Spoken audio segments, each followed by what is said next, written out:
സ്റ്റേഷനിൽ പരാതിയുമായി വരുന്നവർക്ക് ഇരിക്കാൻ കസേരയും കുടിക്കാൻ വെള്ളവും കൊടുക്കണമെന്ന് ആഭ്യന്തരമന്ത്രിയുടെ പുതിയ ഉത്തരവ് താനും കണ്ടതല്ലേ? നമസ്കാരം. നമസ്കാരം. നമസ്കാരം എല്ലാവർക്കും. അല്ല, ഇതാരാ? മത്തച്ഛനോ? മത്ത വേദിക്കായിരുന്നു. എപ്പം വെളിയിലോട്ട് ഇറങ്ങി? പോക്കറ്റ് അടിച്ച് എന്റെ പണത്തിന്റെ കാര്യം അറിയാൻ ഇങ്ങോട്ട് കയറിയതാ. അപ്പൊ പരാതിക്കാരനാ?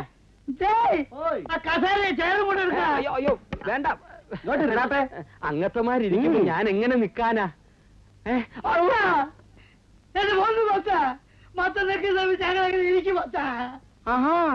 ഇരിക്കാനല്ലേ പറഞ്ഞത്?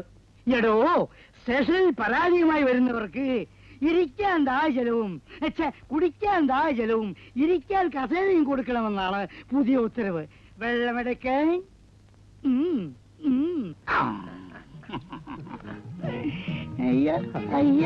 നല്ല മനുഷ്യൻ. കൊടുക്ക് കുടിക്കാം.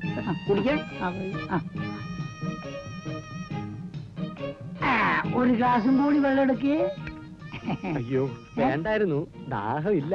അല്ല സാർ, നമുക്ക് കുടിക്കാം. നല്ല വെള്ളം കുടിച്ചോ. കുറച്ചും കൂടി എടുക്ക്. അയ്യോ രാവിലെ ഞാൻ കഞ്ഞിയും പുഴുക്കി കഴിച്ചതാ. പോയേ പറ്റൂ. കുടിക്കടാ. വേണ്ട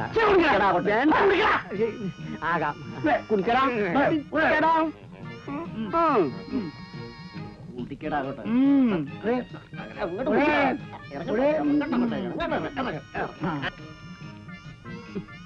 അങ്ങത്തെ ഈ വെള്ളത്തിന് എന്തോ ഒരു ഗന്ധം.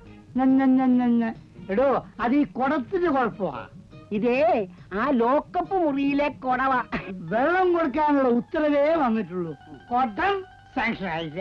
അതെ കർത്താവേ, അത് എന്നാ പണിയായി.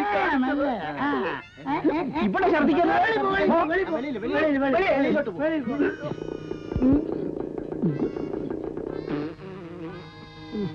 എന്താ വെള്ളം അടിച്ചിട്ടാ പോലീസ് സ്റ്റേഷനിൽ വരുന്നത്?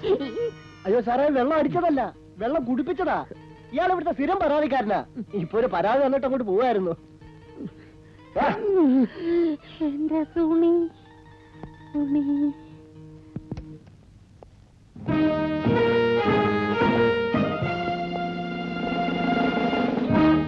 എന്താണോ ഇത്? കുടം ദാഹജലം.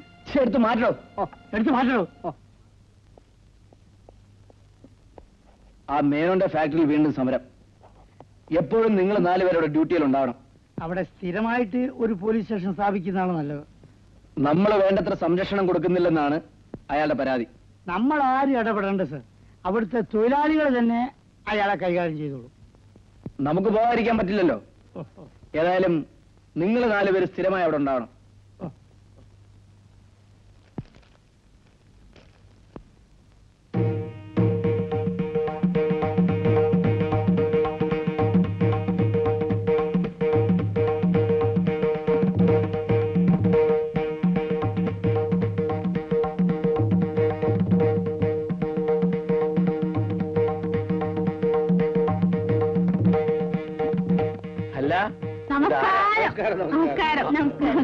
എന്താ പതിവില്ല ഇങ്ങോട്ട്?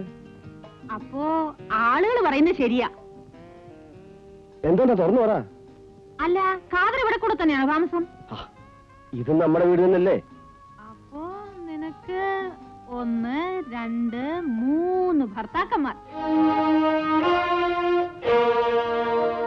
അമ്മേ, എന്താ ഈ പറയുന്നത്?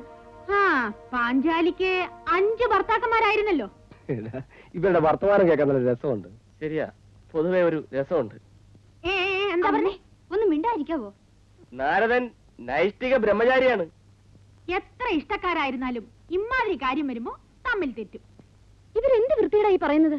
അവരെന്തോ പറയട്ടെ കൗസല്യേ. പത്മിനി പടമൊക്കെ ഉണ്ടല്ലോ. മലയാളം കുറവാ, ഹിന്ദിയും തെലുങ്കുമാ കൂടുതല്. നമ്മുടെ പടം എന്തായി? ഉടനെ തുടങ്ങും. ഡേറ്റ് അറിയിക്കാം. അതറിയാനാ വന്നത്. ഇദ്ദേഹം നല്ലതുപോലെ പാടുമെന്ന് കേട്ടല്ലോ. എന്താ, പത്മിനിക്ക് പാട്ട് പഠിക്കണമെന്നുണ്ടോ? ഒരു പടത്തിൽ പാടി അഭിനയിച്ചാൽ കൊള്ളാമെന്നുണ്ട്. വന്നോളൂ, എപ്പോ വേണമെങ്കിലും വന്നോളൂ. എന്താ പറയുന്നേ? ഒന്നും പറയുന്നില്ല. പറയാനൊന്നുമില്ലടി. ഇങ്ങേർക്ക് ഇഷ്ടമാണെങ്കിൽ എനിക്കും ഇഷ്ടം. കല്യാണം കല്യാണം ചതിച്ചോ നാരായണ? എനിക്ക് ആരോടും ചോദിക്കാനില്ല. ഒരു ദിവസം അങ്ങോട്ടൊക്കെ ഒന്ന് ഇറങ്ങേ. അല്ല, ഇതിലാരാ വരേണ്ടത്? എന്റെ മോക്ക് ചേരുന്നത്. എന്റെ പൊന്ന് പത്മിനി, ഒന്ന് വിളിച്ചോണ്ട് പോ. അമ്മേ, ആ എന്നാ ഞങ്ങൾ ഇറങ്ങട്ടെ. സന്തോഷം. അപ്പോ എന്റെ കാൾ ഷീറ്റ്? കോൾ ഷീറ്റ് ആക്കണ്ട, ഫുൾ ഷീറ്റ് ആക്കിക്കോ. ഓക്കെ, വരൂ അമ്മേ. ആ, വരട്ടെ.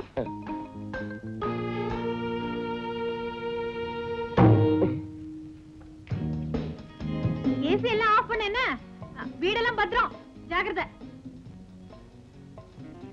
ஏய் சோம்பேறி பசங்களா, சீக்கிரம் வாங்கடா. காலையில 7 மணிக்கு ஷூட்டிங். சேருங்கடா. அப்படியே எந்த சேர கூட எடுத்தோம். ஏண்டா டோர் திறந்து வைக்க கூடாது? அறிவு கட்டம் முண்டம். நம்ம தான் பார்க்கணும். மக்களுக்கு இருக்கும். சீக்கிரம் ஏடி, முடிச்சுட்டு நிக்காம. காஸ்டியூம்ஸ் எல்லாம் எடுத்து வச்சாச்சுல?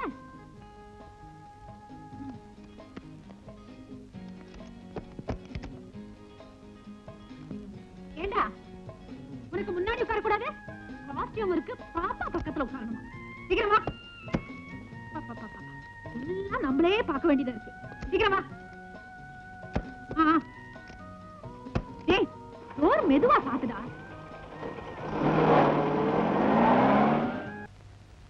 ആ, അമ്പലത്തിൽ പോയിട്ട് കൗസല്യ എന്താ ഇത്ര താമസിച്ചത്? ഞാൻ പുറത്തു നിന്ന് പാട്ട് കേൾക്കായിരുന്നു. എന്റെ സംഗീത സാധകം ഒരു ശല്യമായോ? ഏയ്, സംഗീതം എന്റെ ആത്മാവാണ്. പാടുന്നവനും കേൾക്കുന്നവനും ഒരുപോലെ പരമാനന്ദം പകരുന്ന ഒരു അനവദ്യ സിദ്ധിയാണ് സംഗീതം. ഓ, തുടങ്ങിയോ രാവിലെ സംഗീത ചർച്ച? അവിടെ ഇരിക്കരുത്. എല്ലാവരും വരൂ, കാപ്പി കുടിക്കാം. വിഗ്രഹം? വരൂ. ശൈലം വിഗ്രഹം. ഇതാര് കണ്ടാലും അടിച്ചത് തന്നെ. ഇരിക്കൂ, ഞാനിപ്പോ കാപ്പി കൊണ്ടുവരാം. എനിക്ക് ഏകാദശി വ്രതമാണ്. ഓഹോ, അപ്പൊ ഇന്ന് മുഴുവൻ പട്ടിണിയാണെന്ന് അർത്ഥം. ഇദ്ദേഹത്തിന് എന്റെ പാചകം ഒന്നും പിടിക്കുന്നില്ലെന്ന് തോന്നുന്നു. അയ്യോ, അങ്ങനെയൊന്നുമില്ല. കൗസല്യയുടെ കൈ കൊണ്ട് എന്തു തൊട്ടാലും അത് അമൃതാണ്. രാവിലെ കിളത്താതെ. ചക്കാത്തി ശാപ്പ അടിക്കുന്നതല്ലേ, ഒരു അഭിനന്ദനെങ്കിലും ഇരിക്കട്ടെ എന്ന് കരുതി. ആള് വന്നതിലും വളരെ ക്ഷീണിച്ചു അല്ലേ?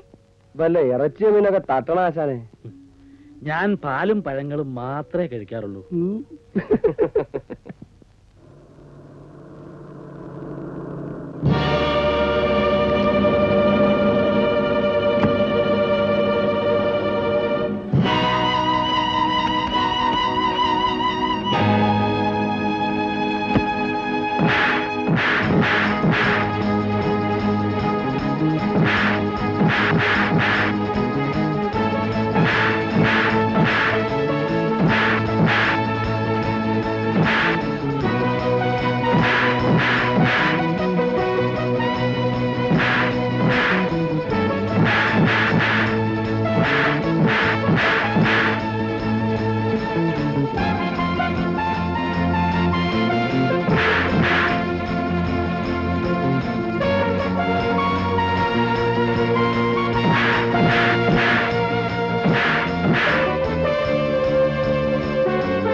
ഇവൻ ഏതടാ?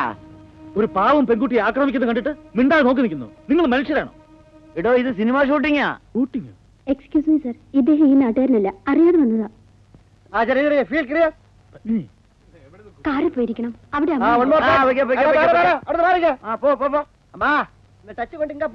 ഖാദന്റെ ജീവൻ രക്ഷിക്കുക, മേനോന്റെ ഉണ്ടായിസം അവസാനിപ്പിക്കുക, നിരാഹാര സത്യാഗ്രഹം 18-ാം ദിവസം, ഇൻകുലാബ് സിന്ദാബാദ്, തൊഴിലാളി ഐക്യം സിന്ദാബാദ്. ഖാദർ വളരെ ക്ഷീണിതനാണല്ലോ. മുതലാളി വഴങ്ങുന്ന ലക്ഷണമൊന്നും കാണുന്നില്ലല്ലേ? അയാൾ തൊഴിലാളികളെ മുഴുവൻ പട്ടിണിക്കിട്ട് കൊല്ലാൻ തീരുമാനിച്ചിരിക്കുന്ന തോന്നുന്നത്. മുതലാളിയുടെ കാറ് വരുന്നുണ്ടല്ലോ. ഗുണ്ടായിസം അവസാനിപ്പിക്കുക. ഇൻക്ലാബ് സിന്ദാബാദ്. ആരും കാർ തുടരുത്. കാർ തുടർന്നു പോകില്ലേ? മാറിക്ക്. എന്റെ കാറിൽ തൊടുന്നവനോടെ കിടന്ന് പെടയും. നിങ്ങൾ പ്രശ്നം പറഞ്ഞ് വഷളാക്കരുത്. നീ ആരാടാ എന്നെ ഉപദേശിക്കാൻ?